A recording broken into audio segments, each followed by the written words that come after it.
I'll be happy to try and answer.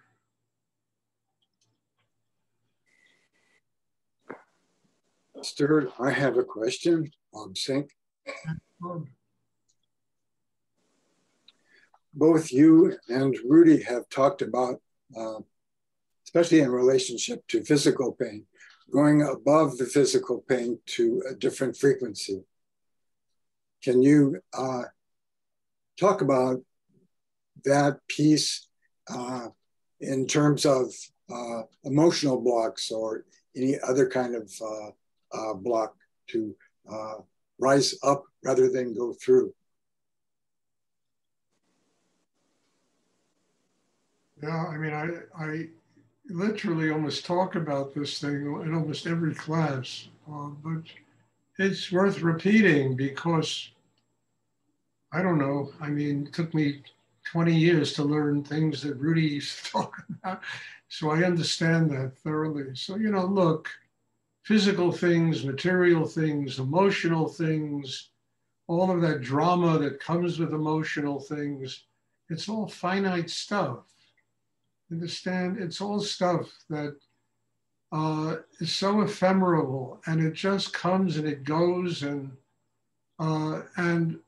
we get wrapped up in the middle of it, thinking that somehow we're going to push our way through life by being emotionally superior to somebody else, or somehow we're going to get through life by using our emotions and our ego and all of that stuff in order to make our way through the world. Well, you know, yes, the world requires a bit of that, but in order to truly deal with the material, the emotional, all of the finite stuff that goes on between birth and death, you know, we build a chakra system inside ourselves that is strong enough to transform all of our emotional insecurities, all of our anger, our fear, or whatever, you know, or, you know, being a victim, being guilty, you know, there's really a laundry list of stuff that people go through, and transforming it into lightness of being. You can't transform that into lightness of being if you don't develop a system inside yourself that's strong enough to do it. And that's what Rudy taught this, you know, Rudy developed this meditation as truly a means of doing that, transforming all of the suffering in life and the difficulty in life into joy, into love, into, you know, a transcendental consciousness that enables us to, you know, not waste our energy on all of the soap operas that take place in life. And God knows there's an endless amount of them. But to use our energy to truly become enlightened beings. You know, emotional turmoil uses up so much of a person's energy. By the time that particular soap opera is finished, people are completely exhausted. They've exhausted themselves. They don't have energy to do anything but maybe lie down and rest. And all of that energy, I mean, I in one of my, I think my book, Moving On, I think I you know, use the metaphors like a fart in a hurricane. You know, there's an immediate smell that disappears in seconds, but we get wrapped up in the immediate smell. And it begins to drain our energy out of us. And it literally destroys people. So what, you know, this meditation is about, and what I learned from Rudy, and it was such an important lesson, is that my job is to build a system that doesn't allow me, you know, to get drained by illusion, by soap opera, by drama, by all of the stuff that motivates people. You know, it's the third act of a play all the time, you know, where you come to the high point and the greatest drama, and, you know, then boom, you know, all spent. So what I'm talking about is a simple reality. You know, we have to make a choice. What do we really want in life? We want all the soap opera, the drama, and certainly that comes in relationships. It comes with business and money and jobs, and all of that drama manifests itself. Or do we want to be strong enough to be able to deal with our relationships and deal with our job and deal with money and deal with all these things of the earth that are required to living on the earth without allowing those things to destroy us? How are you going to do that? You have to build a system that can transform all of that drama into love, into detachment, into, consciousness of a higher entity in the universe. And I think that this is one of the keys to any kind of spiritual practice. People have to learn how to do that. I mean, I once had somebody, I'll never forget this. I was living in Texas, somebody was studying, and she would say to me, I used to do, I won't, say what it was, but she used to do some form of meditation. And I would meditate, and I would meditate for hours. And then I would get, go out on the street and have to do things of life. And within minutes, I was completely freaked out. And my thought was, what's the point of meditating if you can't transform it into something pragmatic that allows you to truly live your day with your heart open, with love? Now, you need the kind of inner strength that I'm talking about to make this possible. Otherwise, I mean, you don't have to go very far to be smacked in the face with drama in life. Just have to turn on the television set, for God's sake, and watch the news for 30 seconds. Read a newspaper. Family is a wonderment of reminding us of how deeply we are embedded in soap opera. It's incredible. And that's the greatness of family. And it reminds us that we have to grow. We have to get bigger than the soap opera and the drama. And we have to become more human, more open, more deeply connected to spirit in order to deal with all the soap opera and the drama that goes on, without allowing it to suck our lives out of us.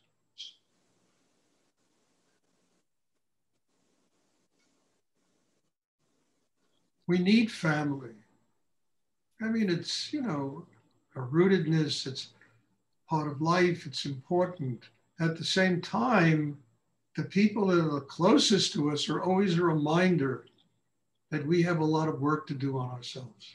They always bring out all that irritation and anger, and lecturing them and telling them what's right and wrong, et cetera, and creating, the third act in sometimes a not very interesting play.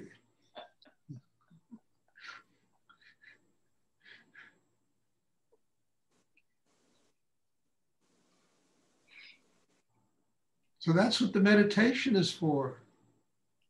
Understand, the meditation is not religion. It's not a cult. It's nothing, that you get trapped in dogma. There's no dogma in this meditation.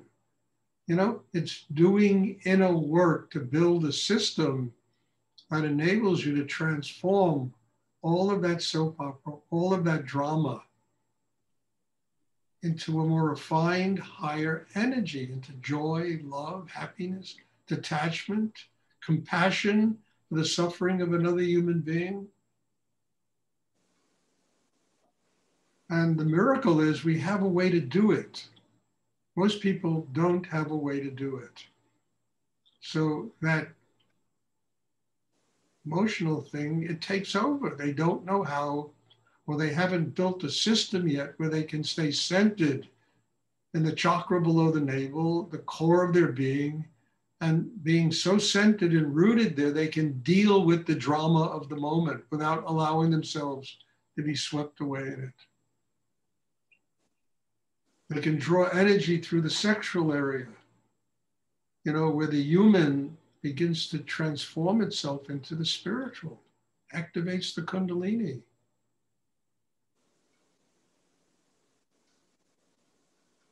And this is an incredible thing to have in one's toolbox, to be able to do this kind of thing. And that's what Rudy's meditation is about, really.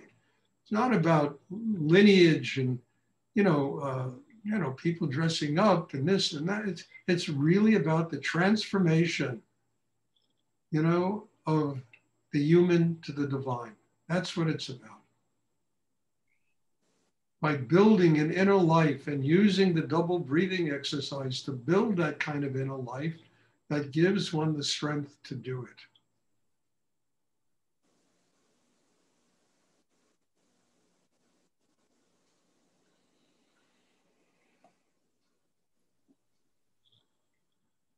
So I hope this is clear to everybody, not only Bob, but I mean, this is really a problem everybody has, and it's universal. Not only people that meditate, everybody in the world is caught up in day-to-day drama of one sort or another. I remember when I was a kid, I used to hitchhike around Europe a lot, and I was in Belgium. Never forget this. I said, I want to go to Rome. So I'm in Belgium, and I was really upset about something and having a really difficult time. I got to Rome. The language was different, customs were different, the food was different, everything was different except my mind. I said to myself, this is pre-Rudy. I said, you brought you to Rome.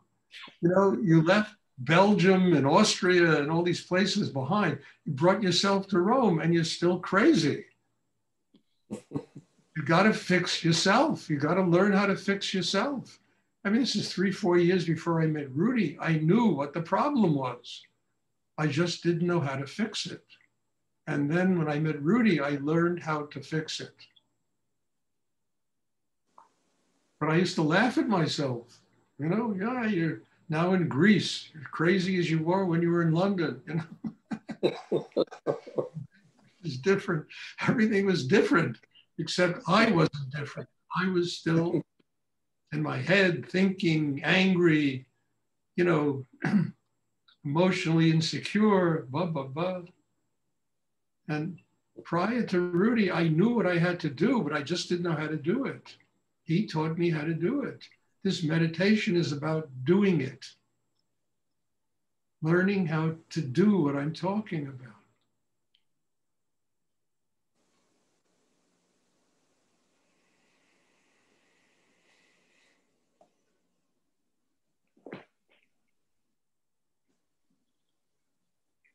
I remember I was in New York, and I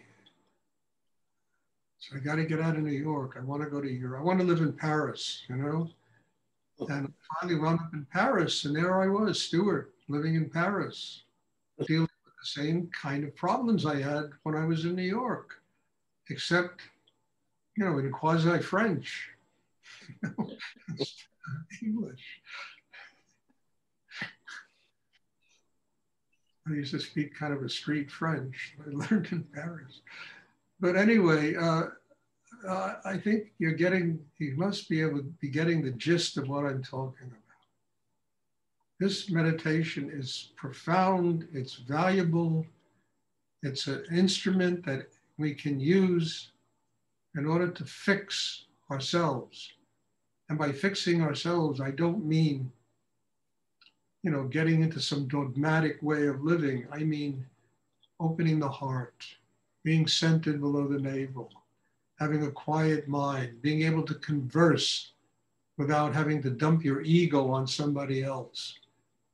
Being able to transform the human to the spiritual. This is how you fix yourself. And it's all inside us. We just have to do it. It takes time to learn, but we have to learn how to do it.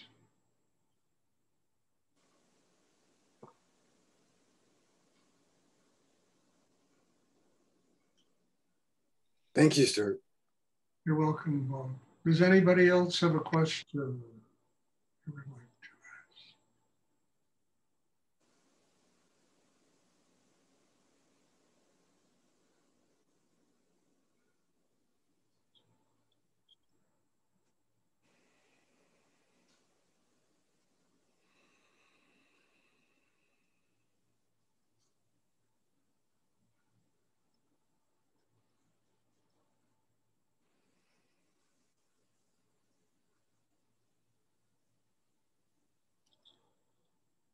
Okay, if there are no more questions, then there will be meditation on Wednesday. And I'm looking forward to seeing everybody. And again, thank you for the question, Bob. Thank you for being here. I mean, to me, this is a miracle every day that I can sit here and do this work with all of you. Because ultimately, as I say all the time, all of you are my teacher. You are demanding that I go really deep inside myself. I need to do that. And I'm very grateful to be part of this. And in all humility, I think it's an extraordinary thing that manifests. You know, that people can be here from all over the United States, all over the world, you know, and sit and do deep spiritual practice in order to build a system inside that can get them closer to God, enlightenment, a spiritual life, and even getting closer to being more of a human being, living with love and joy and compassion. So bless you all. Thank you. And I'm looking forward to seeing everybody on Wednesday. Thank you, Stuart. Thank you, Stuart. Of love.